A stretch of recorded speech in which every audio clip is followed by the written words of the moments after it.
Selamat malam Mas Daril. Selamat malam pada smart listeners dimanapun Anda berada. Yes, detail faktanya sudah saya sampaikan. Ini ada apa sih sebetulnya Mas Ryan? Ya, kita dapat data ya yang terakhir itu tadi Mas Daril sudah sebutkan bahwa ada 96 negara jadi pasien IMF gitu. Dan kekhawatirannya itu kan selalu bahwa IMF ini kan sebenarnya meminjamkan gitu ya uang.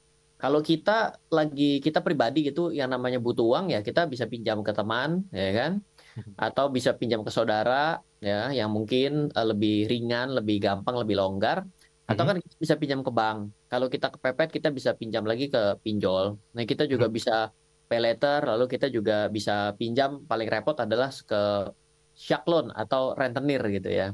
Nah, level hutangnya itulah semakin semakin tidak kenal maka akan semakin sulit untuk bernegosiasi gitu. Nah, Oke. berkaca dari tahun 98, semua orang ketika bicara mengenai IMF ya berarti ya itu kalau kita bicaranya Indonesia, maka pada waktu kita krisis moneter tahun 97 ke 98, Indonesia itu pernah di bawah pemerintahan Presiden Soeharto pada saat itu mengajukan pinjaman dan disetujui oleh IMF loh. Oke, oke. Dan ini adalah boleh dibilang sudah dalam keadaan yang darurat karena harus pinjam ke IMF. Gitu. Jadi ada banyak level-level yang memang disebut negara ini kesulitan keuangan. Dan kita punya catatan bahwa kita pernah masuk ke dalam quote unquote ya sebenarnya banyak yang bilang itu adalah masuk neraka ketika masuk ke dalam pasien IMF karena boleh dibilang Ya, ya. negaranya technically bangkrut seperti itu.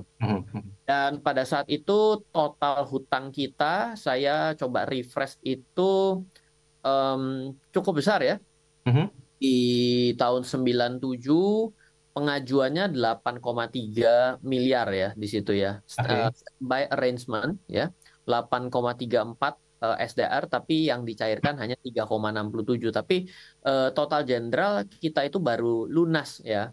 Dengan IMF itu kalau tidak salah baru belakangan terakhir gitu ya. Ya itu saya dapatkan data adalah di tahun 2023 itu kita sudah tidak ada lagi yang berhutang sana. Nah, tapi kan Ya. akan menjadi sesuatu kekhawatiran. Nanti saya akan coba bantu untuk detailkan terakhir itu kapan. Oh, sedangkan untuk pencairan itu 2003 dan 2023 kemarin itu kan mulai ada banyak cerita-cerita ya mengenai ada hutang-hutang dari banyak negara yang bangkrut gitu. Itu yang menjadi kekhawatiran seperti itu. Nah, sebenarnya akan coba kita ceritakan di sini adalah hari ini ada ketidakstabilan perekonomian, ya. Lalu juga ada analisa baru kemarin yang kita bisa cari ya googling aja, ada Oke. bahaya untuk perang dunia ketiga. Ya, ya, ya. Hal-hal seperti inilah yang membuat kita ini menjadi takut sebagai masyarakat kalau ternyata kita masuk ke dalam posisi akhirnya ikut-ikutan hutang ke IMF. Ini kan pasien sudah 97, takut jadi pasien ke 98. Dan Ya, ya. boleh dibilang waktu tahun 1998 itu kan perekonomian kita sangat parah ya. Yes. Nah, kalau sangat parah negaranya, ya orang masyarakatnya juga bisa tambah parah juga. Tapi tidak tertutup kemungkinan bahwa ada orang kaya baru kan, yang pada tahun 97-98 itu bukan jadi bangkrut, malah jadi sangat kaya, benar nggak? Ya, betul. Betul. Nah, jadi kita mau coba melihat bahwa, oke, kita ada fakta ketidakstabilan. Oke, kita melihat ada banyak pasien yang bertambah di IMF yang quote unquote itu adalah tahapnya genting, ya. Lalu kita juga bukan bilangnya selalu jangan pernah bilang begini, Indonesia masih jauh. Betul. Secara fakta yes semuanya Ah, sebegitu adanya. Tapi jangan pernah lupa juga ya waktu kita tahun 2008 ya, kita juga mengatakan kondisi yang sama pada waktu itu. Oke, betul. Indonesia nggak ada masalah. Ya, faktanya kenapa-napa juga pada saat itu. Oke, oke, Ya, oke. jadi ini kita bukannya membuat suatu kekhawatiran nakut-nakutin ya, tapi saya kan juga bukan orang yang begitu ya. Tapi kan Ya, ya. tidak mempersiapkan dan tidak bersiap-siap kan berarti akhirnya membuat kita jadi orang yang abai kan. Betul, betul. Mas, Kemarin aja ada pesawat yang turbulensi, ya oh kan? ya. Dan habis itu ada yang meninggal juga, ya kan? Lalu yang selamat kan diwawancara. Ternyata resepnya sederhana sekali, dia bisa selamat tanpa terluka sedikit pun. Yaitu dia sabuk pengamannya selalu dipakai. Oke, oke. selama full perjalanan. Mhm. Padahal disuruh cabut. Kenapa? Karena yang namanya bahaya itu yang benar-benar genting, itu kadang-kadang di luar daripada prediksi, bener nggak? Betul, betul. Iya, COVID-19. Yes. Iya, itu seperti tahun 2019 kita bilang kayaknya tahun depan adalah tahunnya ini deh, apa pariwisata loh. Mhm, mhm. Pada saat itu OTA lagi gila-gilaan tuh. Semua si biru lebih tua kan semuanya biru kalau ya. Si biru lebih tua, si warna oranye, wah semua itu bilangnya go traveling, ya kan? Staycation gitu kan. Ya, nggak tahunya apa 2020 bisa staycation. Nggak bisa juga. Betul, betul. Jadi sebenarnya unpredictable things ini perlu diwaspadai juga ya Mas Mas Ryan ya. Tapi kalau kita melakukan sebuah persiapan sama dengan analogi tadi ketika turbulensi terjadi di pesawat tetap menggunakan sabuk pengaman, ya setidaknya ada preparation yang well done dilakukan ya. Iya, tapi iya kan ada orang yang bilang ah itu mah parno. Nah, enggak kalau misalnya udah duduk di pesawat terus habis itu pakai parasut, ya mungkin agak lebih ya berlebihan gitu kan. Tapi kan Iya, kalau iya, pakai iya. sabuk pengaman kan memang sebenarnya orang Diwajibkan. tidur aja perjalanan jauh kalau untuk penerbangan jauh tidur aja sudah suruh pakai sabuk pengaman loh. Mhm. Karena Oke. takut nggak denger kalau bunyi ting kan nggak kedengeran. Ya, ya, ya. Itu analogi yang cukup menggambarkan sebenarnya dengan keadaan kita. Jangan berharap bahwa apa yang dikatakan tenang, kita aman. Ya, nggak mungkin terjadi satu masalah. Ya, Buktinya, negara-negara yang disebutkan tadi itu, oh, saya belum belum sebutkan ya. Ini kita bahas deh, karena waktunya belum cukup banyak untuk membahas hal tersebut di sesi yang berikutnya. Ini nanti Mas Ryan boleh tambahkan update ya. Yang tertinggi adalah Afghanistan, kemudian yang terakhir adalah Republic of Congo. Itu dengan hutangnya mencapai 162 triliun. Betul ya, triliun atau miliar ini dalam dalam apa, Mas? Miliar atau triliun, Mas? miliar US dollar ya. Miliar US dollar ya, dan tertinggi Argentina di 32 miliar US dollar. Sementara itu, oke, kita coba lihat dulu, ini based on datanya. Zambia yang terakhir di 139 miliar US dollar. Oke, Mas, update Ya, terkininya untuk perkembangan tiga negara berikut yang menyusul masuk itu siapa aja, Mas? ya, saya ada beberapa sih. Tadi saya coba lihat ya, cuma Hmm, nggak terlalu bagus secara internet. Nanti kita di hmm, sesi ketiga kita sudah bahas yang saya bisa dapatkan itu yang baik. tadi itu mengenai hutang kita ya. IMF itu Hmm, ternyata ngutang tahun 97 98 tuh baru lunas tahun 2006 di zaman pemerintahan SBY. hmm, hmm, Kalau hmm. lebih sakit hati ya, kalau nanti ngelihat grafiknya tuh, antara pokok sama bunganya, wah, kayak Hmm. ngutang rentenir.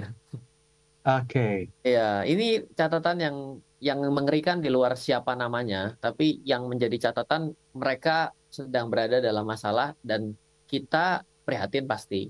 Tapi kita Oke. pernah loh, gitu loh. Nah, sebenarnya yang paling penting dari poin saya adalah yang repot itu ketika kita menjadi pasiennya itu kita akan membayar bunganya kan. Mhm, Nah, mhm. ketika bunganya itu dibayar itu bisa turun generasi tuh dari Oh, 97 98 aja baru lunas 2006. tuh. Itu 2006. Tadi saya sebut Mhm. 2003. Ternyata 2006 itu masih ada pokoknya, tapi em, bunganya besar sekali. Oke. Ya, jadi ini adalah sesuatu yang kita perlu tahu dan Mhm. pasti dalam kondisi seperti ini ya negaranya juga pasti dalam posisi yang penuh dengan kesulitan pada saat itu, gitu ya. Oke. Mhm, Dan mhm. 3 tahun pertama kan hutang doang tanpa bayar angsuran ya.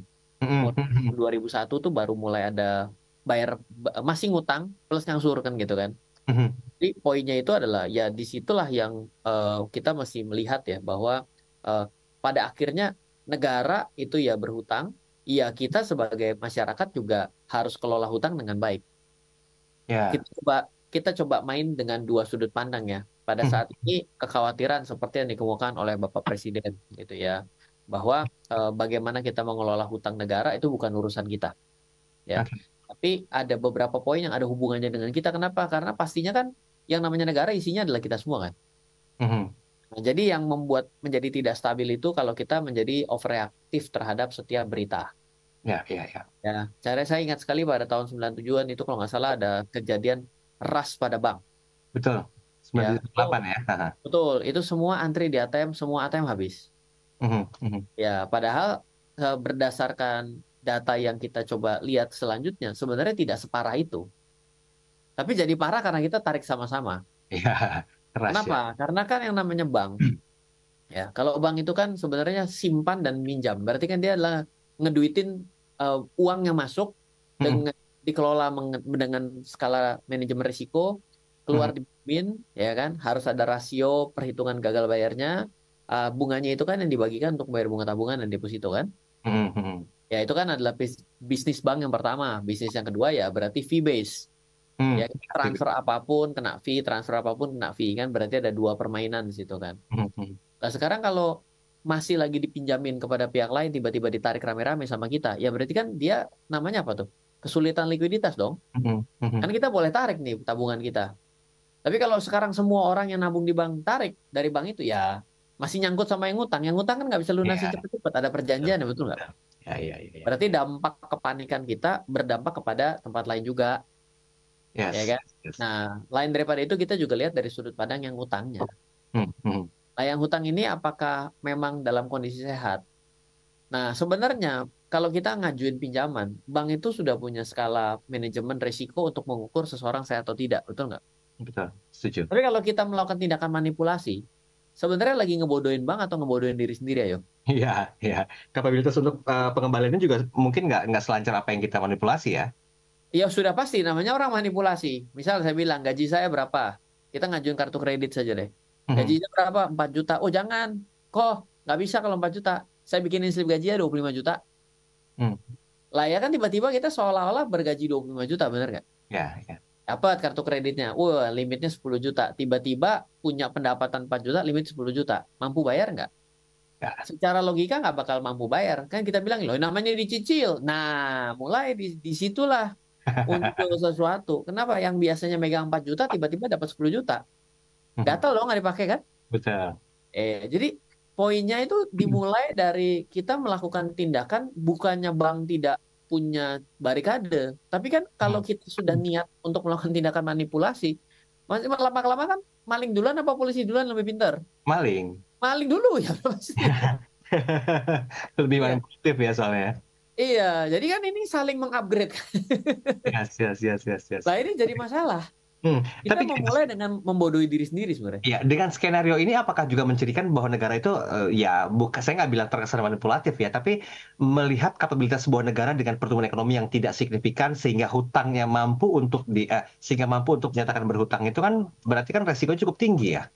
Sama, poinnya sama. Kan kalau kita Ah, itu hitungannya kan adalah pendapatan kita sehari-hari, kalau kurang, berhematlah atau cari pendapatan lebih banyak. ya, ya, ya. Iya dong. Nah, kalau Betul. dua ini enggak kan konsumsi akan tetap terjadi. Kalau berhemat sudah tidak bisa kan berarti akhirnya akan masuk ke hutang kan. Sama dong, negara kita posisinya, kita dalam keadaan pembangunan. Udah pasti harus membangun. Kalau nggak membangun kan harus memelihara dong. Nah, kan sudah sesuai Undang-Undang Dasar. Ya, Ini ya. hari ini untuk yang namanya pendidikan ramai gelut semua itu loh. Mas Menteri kan pusing masalah tinggi mau dinaikin, oke batal ya kan? Karena ini kan kalau dinaikkan akan mengurangi pos alokasi subsidi Ya, atau menyebar lebih banyak, ya betul. kan? Tapi dinaikkan apakah menjadi sesuatu yang tepat? Berarti kan ini perlu kebijaksanaan yang nggak gampang. Lah ngatur keluarga isi tiga susah, mau mengaturnya negara 270 juta ya pasti pusing dong. Apa, sorry, isi tiga atau istri tiga? Isinya tiga, wah, istri Oh, tiga.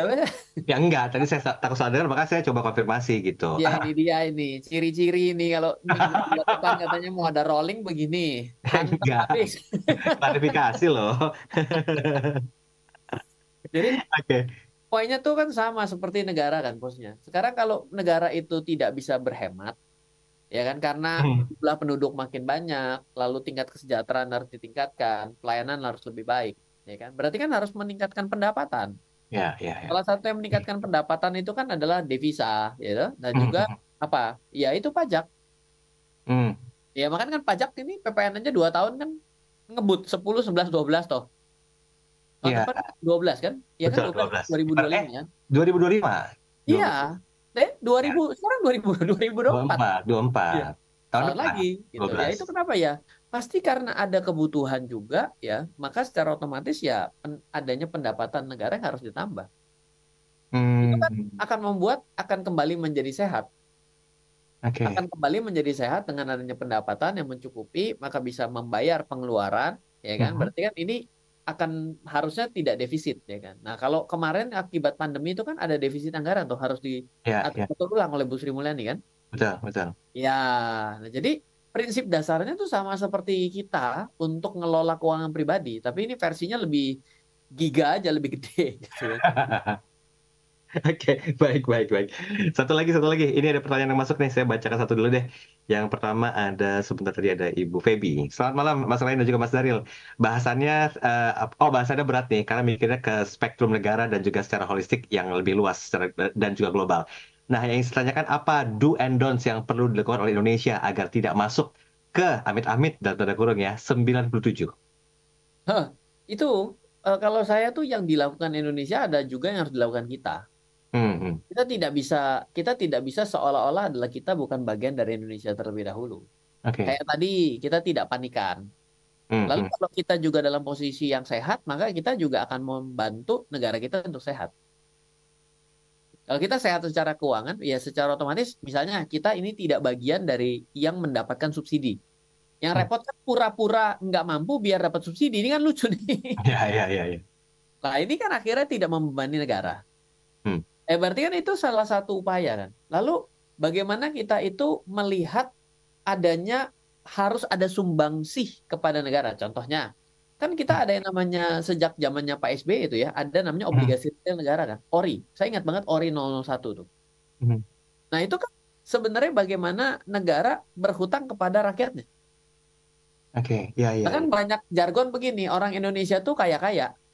Mhm.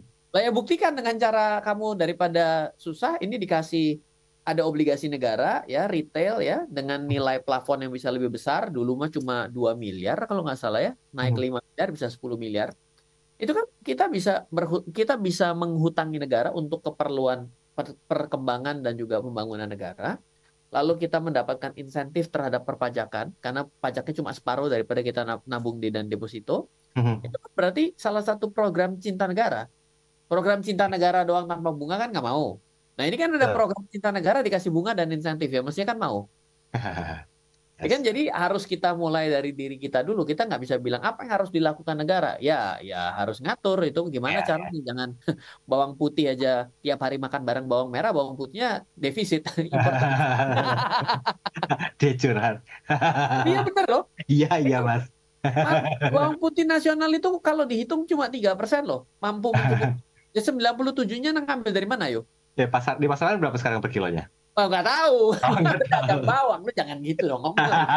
Barangkali detail informasinya. Oke, kita break sebentar ya. Nanti kita bahas tentang bawang merah dan bawang putih lagi di sesi berikutnya. Dari data yang kami sampaikan di era tahun 2022 saja, sudah ada 93 negara, bahkan 2 tahun berselang setelahnya, itu nambah 5 negara lagi, atau 4 negara lagi. Dan ini kayaknya probabilitasnya begitu kuat, sehingga banyak hal yang menjadi pertimbangan. Tadi sempat ada sedikit wisdom dari Mas Ryan. Gimana Mas, yang terakhir Mas, tentang kesadaran untuk para warga negara ya, sebelum nanya apa kira-kira bisa dilakukan negara sama kita, tapi tanya dulu apa yang kita bisa lakukan untuk negara, Mas Ren ya. Ini kan sebenarnya wisdom yang udah cukup populer. Nah, bagaimana realisasinya dalam dunia keuangan untuk bisa mendukung keekonomian negara, Mas? Ya, kita nggak ini cerita pada hari ini tuh sebenarnya bukannya kita mau mikirin negaranya terlebih dahulu ya. Bukannya Oke. kita juga nggak cinta negara, tapi kita jadi bertanya dulu, memang kita itu sudah seberapa sehatnya sih untuk menghadapi aneka ketidakpastian Ya. kemudian hari ya. Kita suka nggak mau ngaku atau ngaku silahkan, tapi yang jelas kita ngelewatin sejak 2020 itu kayaknya bilang kita sudah membaik, tapi apa betul ya coba lihatlah pada bisnis juga ya. Mhm. Ada yang sudah kena eliminasi mati duluan di 2020 sampai 2023 secara bisnis, ya memang Oke. itu sudah terbukti sakitnya parah ya memang sudah dijemput ya kan. Ya, ya. Setelah itu ya masih ada lanjutannya loh. Ya, Mhm. lanjutannya itu ya kita tahu ada 12 bank ya yang itu masuk ke dalam kriteria harus dijamin LPS tuh, artinya bangkrut Betul. Indonesia. Itu kan sebenarnya bank itu adalah barikade pertahanan sektor keuangan yang harusnya paling kuat, What is ClickUp? Hmm. ClickUp? ya kan? Nah, jadi kita harus tahu bahwa ini belum berakhir dengan baik.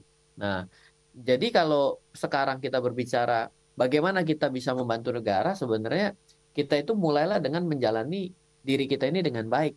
Sebenarnya kan prinsip dasar hidup ini kan adalah uang masuk melawan uang keluar, Mhm. ya kan? Nah sekarang gimana nih kondisi kita? apakah uang masuk lebih besar daripada uang keluar?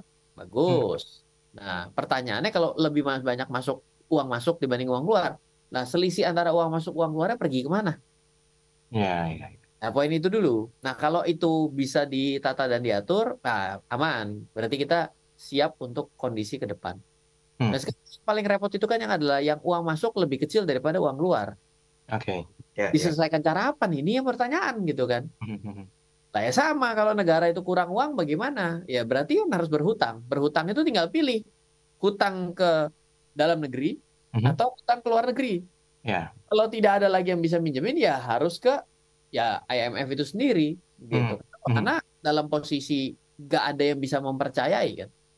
Oke, oke. Kita kalau misalnya minjem keluarga nggak bisa, berarti kan nggak bisa tuh. Kita minjem teman. Nggak bisa minjem teman, minjem tetangga. Tetangga nggak bisa, pinjemnya ke bank. Lebih jauh lagi kan, makin nggak kenal. Ya, ya. Mulai dari bank nggak bisa, pinjemnya pinjol. Nggak bisa, pinjol ilegal. Nggak bisa pinjol ilegal, rentenir. Ya kan, lintah darat. Ya kan berarti makin makin jauh, ya kan, makin tinggi bunganya, ya sudah. Berarti kan kita akan masalah kan gitu. Jadi Oke. sebenarnya analoginya sama saja dengan kondisi kita sehari-hari juga. Baik, baik, baik. Ini satu pertanyaan dari Ibu Puji Astuti. Apakah ada cara yang bisa dilakukan sebagai bentuk antisipasi, Mas Ryan? Ya, ada yang tadi tuh kita tidak boleh jadi orang yang panikan. Mhm. Karena ketika ada yang panikan, yang panik dirugikan, yang nggak panik diuntungkan. Ya, ya, Ya, ya. ini udah pasti, ini sudah pasti. Kenapa? Karena ada orang yang memang jago untuk apa ya namanya, mengambil keuntungan dalam hal yang bermasalah. Mhm. Bisnis itu kan adalah menyelesaikan sebuah masalah. Ya, ya. Orang lain bermasalah terhadap hal tersebut, bisnisnya ada dibisnisin kan begitu kan? Mhm, mhm. Ya memang kan begitu poinnya. Kalau ada sesuatu yang painful, ya kan, saya Mhm. nggak bisa masak, maka saya bikin restoran. Ya, restoran itu kan menyelesaikan masalah yang painful yang pengen makan tertentu tapi tidak bisa. Betul. Ya kan? Ada orang yang kepengen belanja tapi jauh sekali, maka dia bikin pasar. Yang pasar Mhm. lebih dekat, ada minimarket. Lah itu kan sebenarnya adalah menyelesaikan painful-painful yang ada gitu kan. Oke. Jadi Ya, ya. ketika kita jangan panikan, maka ya kita berarti bisa ini tiba-tiba turun dalam. Hari ini nih koreksi besar gitu ya. Kemarin kayaknya kuat sekali. Ada Oke. beberapa isu yang inilah hal yang bagus gitu ya. Dan Ya, ya. kita kan kemarin pengumuman berita bagus. Kenapa hari ini turun? Ternyata ada satu isu dunia hari ini salah satu exchange besar itu dikabarkan tidak sehat. Yes, yes. Isunya kemana-mana, mulai ada kepanikan. Lah yang bikin turun ini yang panik itu loh. Oke. Tapi kan kita juga tidak tahu dengan pasti ya sebenarnya benar kan yang diisukan itu tuh yang ada dalam kondisi bermasalah. Atau kita terngiang-ngiang kejadian seperti FTX yang Sam Bankman-Fried. Mhm. Oh ya kita kuat segala macam, hasil auditnya bagus, tiba-tiba dia nggak mampu bayar gitu kan. Nah, ya itu kan juga ada gitu kan. Makanya kan Ya, ya. kita bicara ini fake atau real ya, ini fake atau real ya gitu. Makin Mhm. hari makin tipis antara fake dan real ini. Oke, oke. Ya ini kan bagi orang yang lack of knowledge jauh banget, ya tambah ngeblur lah. Ini saya mesti percaya siapa sih ya. Semua Ya, orang di YouTube kelihatannya pinter nih ngomongnya loh. mhm, Ya mhm. kan ini pinter ngomong beneran apa nggak taunya apa ternyata dia ini punya maksud lain ya kan Apa makin cari hari makin viewers ya? sulit. Pinter beneran atau cari viewers ya? Nah, iya iya iya iya. Ya kan akhirnya menjadi sesuatu yang nggak gampang loh. Ya, Dalam oke, kondisi oke. kita sehari-hari pada hari ini malah makin lebih yang benar dan yang salah itu kita kadang bingung. Kemarin DPO-nya 3, sekarang DPO-nya 1, maju ke depannya ini cerita yang 7 hari ini kan lagi seru juga tuh kan. Oh, ikutin juga. Kan gaul, investor Oh, wawasannya luas, Bos. tapi nonton filmnya? Belum. Ada teman saya namanya Vina, loh kok belum 7 hari loh, kamu kok masih ada loh, salah lain, ngoceh dia. Aduh, oke, oke. Ini sebentar, saya tadi ada melihat satu pertanyaan. Oh, Ibu Siska di Jakarta Utara. Bahasannya berat, Mas Ryan, karena kita harus berpikir secara global. Simpelkan saja, apakah memang pemberitaan itu sejatinya mempengaruhi bentuk investasi perorangan sehingga roda ekonomi juga bisa terganggu, Mas Ryan? Dan bagaimana kekuatan pemberitaan fakta di luar sana? Saya pribadi melihat bahwa Indonesia ini saat ini hutangnya kecil. Nah, begitu ngomong hutang kecil dia pasti ada yang nggak Ah, sependapat. masa gitu? Ya, iya. Tapi kan kita lihat harus persentase dong. Aha. Orang gaji 10 juta, ya kan? Kalau 30%, 3 juta. Hmm. Nah, kalau orang yang 100 juta, ngutang 30%, itu 30 juta loh. Tapi buat orang yang gaji 10 juta, ngutang 30 juta, itu berarti 3 kali lipat dari penghasilan. Nah, Hati-hati ya, kita harus ya, bermain ya. dengan persentase. Nah, jadi saya melihat bahwa Indonesia dalam kondisi yang kuat, ya kan. Lalu yang kedua juga Indonesia berhasil lah ya boleh dibilang membuat program untuk masyarakatnya ngutangin negaranya. Dengan ini kan kita jadi lebih bisa mengatur sendiri ya daripada kita diatur oleh yang memberikan pinjaman. Ya Oke. otomatis masyarakat akan ngikut sama negaranya dong, bikin Ya, aturan. ya, ya. Nah, itu menjadi poin yang bagus. Yang menjadi pembahaya itu ya kalau ternyata ada banyak pemain pelaku pasar besar Mhm. yang itu ya dia terlalu melakukan tindakan spekulatif. Yang paling bahaya itu kan tindakan seperti itu. Yes. Cacing-cacing naga-naga ini kan bahaya nih kan. Nah, Mhm. pedagang-pedagang pelaku pasar ini kadang-kadang jantungnya kan serap-serap semua kan, berani kan.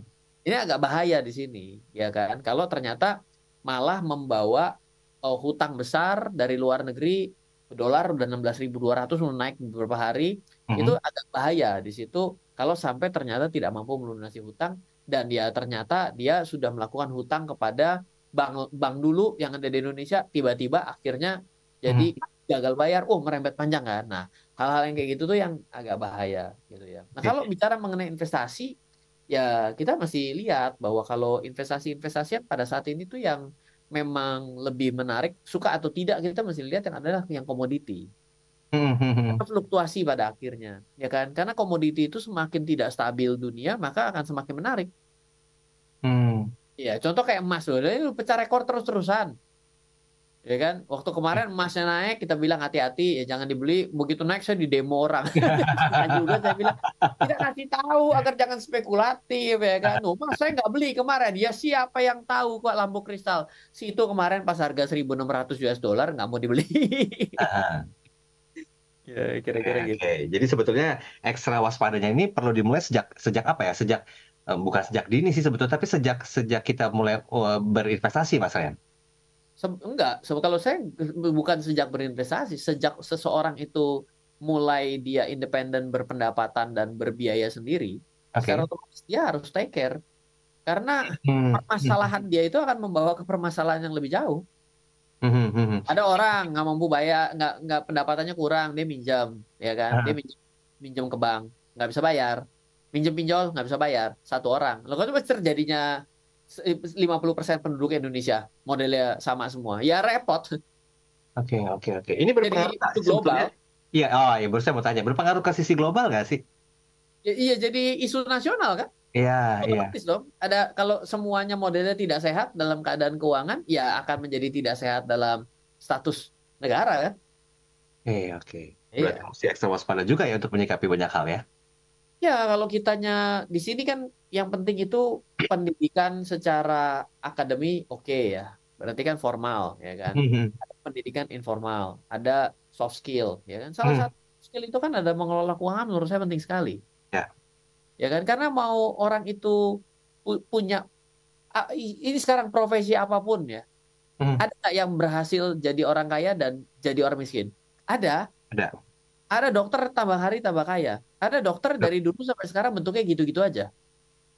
Kan ini kan saya bukannya mendeskripsikan dokter gitu, tapi kan dokter menjadi suatu image sudah sekolahnya lama ya kan, hamil spesialis, kosnya tinggi pula, itu terjadi di sepupu saya juga. Mhm. Koasnya panjang lebar tinggi sampai daerahnya di daerah Lombok jauh sekali anak Mhm. perempuan. Oh, mamanya pertama kali hampir pingsan kalau sejauh sekali. Ya, tapi kan ada juga yang ternyata tidak berhasil, tapi kok ada yang berhasil? Satu dia menjalani karirnya dengan baik plus Mhm. keberuntungan. Ya kedua juga pasti karena jago mengelola keuangan dan akhirnya bisa bisa meningkatkan value atas brand namanya toh. Ya. Ya, iya coba sekarang yang dulunya cuma jualannya obat jerawat, hari ini sekarang punya skincare. Skincare Yes. tiba-tiba dia bisa bikin yang namanya klinik kecantikan. Ada Mhm. klinik Mhm. tiba-tiba dia bisa itu apa restrukturisasi muka atau operasi plastik bukan Operasi plastik. restrukturisasi. Oke. Oh, Keuangan restrukturisasi. istri bisnis itu sekarang ya? Kagak, buset. Oh, Enggak. bukan. Maksudnya adalah ada loh yang bisa dengan profesi yang sama, tapi dia itu ya ada yang berhasil. Itu salah satunya pasti karena kemampuan dia untuk mengelola keuangan dan Iya, juga dia mampu meningkatkan value atas dia punya diri kan. dan istri berhasil ya. Enggak, istri saya itu teknik industri loh. Masa suruh bikin klinik Ntar cantik. kangen loh dengan bercandaan kayak gini loh. Kita break dulu ya Mas Rayana. Nanti kita sambung lagi di sesi berikutnya. Ya, saat memberikan sambutan atas ajang yang dari sebuah event yang digelar di Istora Senayan. Bahkan beliau mengatakan ada 3 aspek yang ditakuti negara-negara di seluruh dunia. Salah satu adalah berkaitan dengan kurs di mana dolar Amerika Serikat begitu perkasa. Mas Ryan, kalau ini dibilang bukan lagi sebuah fenomena, tapi mungkin sebagai sebuah alur dari kekuatan keperkasaan dolar. Sampai kapankah prediksi kecil singkat saja Mas Ryan, hal ini akan terjadi dan masih sifatnya mengancam keberadaan ekonomi global, Mas Ren? Ya, kalau pertama tuh, pertama ya dari sudut pandang saya, ini menjadi Aha, tambah parah karena ada perang. Ya, oke. perang ini membuat sesuatu jadi sangat panas gitu ya. Mhm, Karena mhm. pasti akan kalau ada yang cuma dua, ini biasanya kan bawa gengnya nih. Yang Hmm, kiri ajak teman berantem, yang kanan ikut ajak teman berantem. ya, Atau ya. memang ada yang kepengen berantem kan gitu kan. Gak tahu nih udah lama nih nggak berantem kan gitu kan. Mhm, Nah ini kan jadi repot. Nah di sini kan pasti akan banyak spending ya. Namanya perang itu kan pasti keluarkan biaya. Dari lain daripada itu kan pasti akan ada bicara mengenai komoditi di sana. Karena selain namanya mhm. perangnya itu ada juga bukan perang dalam bentuk tembak-tembakannya gitu, tapi kan ada perang dalam sudut pandang ekonominya juga. Mhm, Saling blokir ya kan, nggak bisa keluar barangnya dan lain sebagainya. Berbagai macam upaya lah. oke. Karena tujuannya agar mengerem pendapatannya, Aha. ya nggak masuk Ya, ya, pendapatannya ya, gitu. ya, betul. Jadi itu memang menjadi game changernya gitu. Nah di sini juga yang menjadi repot adalah karena dalam posisinya habis daripada pandemi ditambah ikutan dengan perang, ini kan posisinya kegerus juga. Karena kemarin kita fokus bagaimana caranya cari obat, ya kan? Mhm, Bagaimana cara pertahankan masyarakat kita. Nah ini kan keluar uang terus, ya kan? Nah dari situ kan berarti uangnya habis nih. mhm. Kalau uang habis tapi masyarakatnya tetap mampu membayar pajak dan adanya pendapatan negara, aman-aman saja. Nah, Oke. kalau tidak kan jadi masalah. Nah, sebenarnya kan Amerika juga dimulai dari kondisi seperti itu, di mana hutangnya kan terus nyundul plafon. Nah, Mhm. terus habis itu dia mendapatkan isu yang baru bahwa dia mau turunkan suku bunga akibat dia kemarin naikin dengan kencang. Tapi dia nggak bisa menurunkan suku bunga karena dia juga melihat secara data perekonomian mereka tidak cocok kalau diturunkan. Mhm, mhm. Inflasinya tinggi tapi dia nurunin suku bunga kan berarti dia mau membuat uang tambah liar bergerakan. Betul, betul. Iya, jadi di situ juga menjadi sesuatu yang menjadi liar gitu kan. Terus Ya. ada beberapa aspek lain yang dia mungkin tidak bisa kontrol ya. Mhm, Adanya mhm. BRICS, ya kan. Lalu juga BRICS itu kan membuat transaksi tidak menggunakan eh, si dolarnya. Lalu Mhm, juga dengan adanya blockchain dan kripto, transaksi itu dia tidak bisa ukur. mhm. Dia perang sekali dengan kondisi itu gitu. Mhm. Berarti ini keberadaan dari kripto, blockchain segala macamnya mengindikasikan mensupport hal ini atau tidak, Mas Ryan? Karena mengingat negara-negara mungkin yang masuk ke daftar itu ya ya entah apakah masih masih belum mengaplikasikan kedua hal tadi, blockchain dan kripto. Nah ya, ada yang memang berpikir dengan baik, oh ya oke deh kalau gitu saya akan coba mengimplementasi. Nah, Ah, Argentina ah, kan yang terakhir tuh, dia iya, iya. ya dia tidak mau tergantung dengan US dollar misalnya. Ya itu salah satu upaya, tapi apakah itu proven enough di kemudian hari? Semua juga Oh, masih betul. nunggu. Iya, Itu gini belum obat yang paten bisa diminum dan ini sembuh tuh, semua juga nyari gitu. masih gambling ya. Mhm. Iya, ya disebut game, iya sih. Yang namanya hidup itu sebenarnya separuh ya gambling juga sih ya. Keputusan apapun yang kita ambil pasti ada sisi spekulasinya. Ya betul, Ya, boleh juga. gambling kan namanya kan. Ya Bisa boleh bisa boleh. bisa kalah bisa menang ya kan. Iya bisa. Memang tadi kan tadi sempat ditanya ya. Memang Ah, kebetulan tiga terakhir masuk IMF ini belum diekspos ya. Tapi ada ah. yang satu sepertinya Sri Lanka. Karena kan kemarin sempat yang di, dikejar-kejar sampai kabur itu loh, ya Oh, kan? oke, oke. Ya, Iya, iya, iya. kelihatannya Sri Lanka. Lalu juga probably itu probability-nya juga Ukraina. Mhm. Ya itu mungkin ya. Tapi Karena perang ya, satu Rusia lagi saya Ukraina juga ya. masih cari ya, masih mungkin belum Mhm. dia publish ya. Saya juga tadi nyari 3 lagi tuh siapa sih gitu kan. Ya, Gitu. ya, ya, ya. Baik, baik, baik, baik. Ini satu lagi nih, sebentar dari Pak Hadi, siapa sih Cahyanto ya kalau nggak salah ya. Ya, Kayak namanya diukir soalnya. Malah siap. Mas, sebetulnya kalau berhubungan dengan perang antara Irak-Iran Mm-mm. melawan Israel dan Israel melawan Palestina, apakah juga menjadi penyebab utama, Mas? Karena banyak sekali proses embargo di sana. Ya, itu kan energi juga di situ. Oke. Ya kan di situ energi. Lalu Rusia Ukraina juga di situ energi. Jadi kan saya tadi awal bilang ya, kan, bukan awal ya, sesi ketiga kalau nggak salah gitu kan. Mana yang menjadi menarik itu ya sebenarnya ngelihat komoditi di sini karena komoditi itu Hmm, tiba-tiba menjadi sesuatu yang berharga sekali ya dari oke. kondisi yang memang masih berharga gitu tapi menjadi Hmm, tambah berharga gitu. oke. Baik, baik, baik. Biasa, sesi terakhir, saya mau tentang buku. Ada nggak kira-kira buku yang relate? Ya, Ah, baik. Sebenarnya kan hal seperti ini tuh orang bilang ah ini terlalu terlalu lebar ya, terlalu ah, helikopter view gitu ya. ya, Kadang-kadang kita bisa sangat mikro lah, boleh dibilang sangat sesimpel jual dan beli. Ya, oke ya. betul. Tapi kan kita mesti melihat landscape-nya juga gitu bahwa Hmm, eh, dalam kondisi hujan badai kan, misalnya hmm, hujan badai pada akhirnya kan walaupun kita itu sangat jago larinya, lagi kita punya jas hujannya bagus, ah, tapi kan tetap aja kita kena ciprat juga kalau jalan. ya. Nah, jadi poin itu tuh yang kita harus perhatikan di sini. Dan kita juga tidak tahu lagi kapan hujannya ini akan menjadi lebih reda atau tambah kacau kita juga nggak tahu. Ditambah dengan Yes. typhoon kita juga nggak ngerti gitu kan. Nah, jadi kita mesti siap dulu nih, fisiknya sehat. Ya kan begitu Hmm, dong. hmm, Mau hmm, hmm. hujan-hujanan jalan fisiknya nggak sehat ya susah. Makin jadi. Jadi bagaimana dengan sehat keuangan? Nah, dengan sehat keuangan itu sebenarnya prinsipnya adalah tetap berpendapatan, Aha. cermat berpengeluaran, dan tetap berinvestasi. Karena banyak orang yang bilang kalau kita hari ini tetap berpendapatan, of course saya itu tetap berpendapatan. Oh bagus, Hmm, Anda hebat. Karena ada banyak yang di PHK. ya. Tetaplah berpengeluaran sudah pasti nggak mungkin orang nggak berpendapatan aja berpengeluaran. Iya, Tapi iya. cermat. Kenapa? Karena apakah semua yang kita beli adalah tepat guna kita juga nggak tahu. Kadang-kadang kan memang agak sulit nih antara mau dan ada keinginan dan kemauan kan. Hmm, mau Nah, dan saya mampu. ingin kebutuhan. Oh, saya Ah, butuhnya mana? Ingin apa? Sampai semua beda itu. Lalu yang terakhir adalah bagaimana kita bicara mengenai investasi.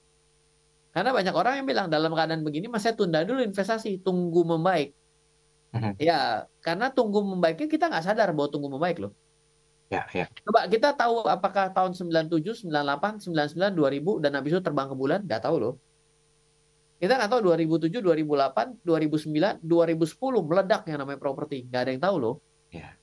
Ya kan? Kita nggak tahu loh 2013 titik tertinggi emas baru balik lagi baru kemarin loh 2020 loh. Oke.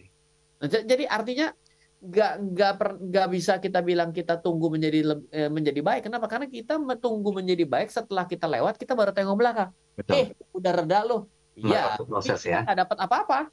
Oke, oke. Make sense. Gitu. Oke, Kalau wah, ini buku wisdom. itu Hah? contohnya adalah Investor Blueprint. Judulnya Investor Blueprint tuh saya memberikan paradigma-paradigma yang ada dalam kondisi ya ini kan sebenarnya terjadi perang, kenaikan harga Mhm. BBM, inflasi, ya kan harga emas. Itu kan sesuatu yang memang sudah pernah terjadi juga sebelumnya. Dan kita hubungkanlah investasi ini kejadian pada waktu itu seperti apa, emas Mhm. kejadian seperti apa. Ya tujuannya ya pada akhirnya kan sejarah itu kan kata Bung Karno jangan sekali-sekali melupakan sejarah. Kan Iya. bisa berulang. Dan Gitu. sejarah pasti berulang. Hai. Iya, dengan modifikasi. Tambahin aja. Gitu, biar kelihatan ada wisdomnya dikit gitu loh. Baik. Ya udah full 1 menit wisdomnya silakan Mas Rian. Oke ya, buat smart listeners dimanapun Anda berada, pada hari ini pembicaraan kita mungkin terasa berat, tapi sebenarnya pesan pentingnya itu adalah kita tidak bisa menjadi orang yang panikan. Ya. Mhm. Lalu kita setelah kita jangan panikan, juga kita jangan terlalu tenangan. Sekarang kita enggak Indonesia masih jauh. Iya, 97 Ah, juga waktu itu bilangnya begitu. betul, betul. 2008 juga bilang begitu. Mhm. 2019 juga kita bilang tahun depan nih meledak pergi ke bulan. Iya, enggak sih gitu ya. Jadi ada sesuatu yang memang kadang-kadang bisa berubah dengan cepat. Gitu. Jadi ya kita tetap harus dalam kondisi ya 3 aspek tadi gitu ya. Kalau Mhm. dalam keuangan ya pendapatan itu sangat penting ya. tapi tidak bisa lebih kalah, pengeluarannya juga harus bijak dan baik. Lalu yang ketiga adalah investasi tetap harus dilaksanakan. Karena kalau kita tunggu, tunda, kadang-kadang begitu membaik, kita udah ada di ujung, kita baru bisa bilang, ih Ya, kemarin memang lebih baik loh daripada ya. kondisi sekarang. Paham, paham. Yang malah jadi salah gitu. Oke, Mas Aryan, thank you malam hari ini.